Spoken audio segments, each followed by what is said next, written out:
మీరు లేవనెత్తినటువంటి ప్రధానమైనటువంటి అంశాలు ముఖ్యంగా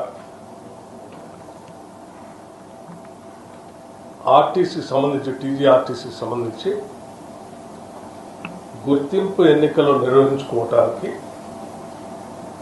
ప్రభుత్వం అంగీకరించిందని చెప్పారు. అలాగే మరొక ప్రధానమైనటువంటి అంశం దశాబ్దాల పైబడి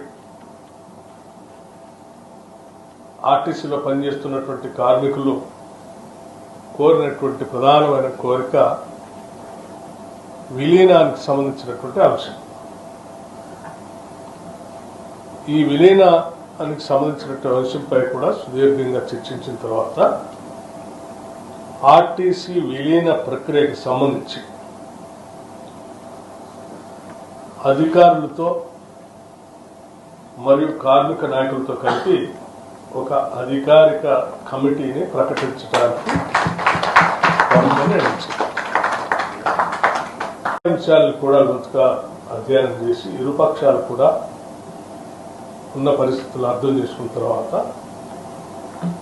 ఈ టీఆర్సీ సంబంధించి 11%కి చేయాలి ప్రభుత్వం నిర్ణయించిందని చెప్పడానికి సంతోషిస్తా ఉన్నాను. ప్రకృషంగా చర్చించి సాధ్యమైనంత మేరకు అన్ని అంశాలని పరిష్కరించుకోవడం కోసం ఆర్టీసీ యాజమాన్యాన్ని చొరవ చూపించి వెంటనే ఆ చర్చలు కూడా ప్రారంభించి కార్యాచరణ ముగించవలసిందిగా కూడా ఆర్టీసీ యాజమాన్యాన్ని ప్రభుత్వం ఆదేశిస్తాం. ధన్యవాదాలు.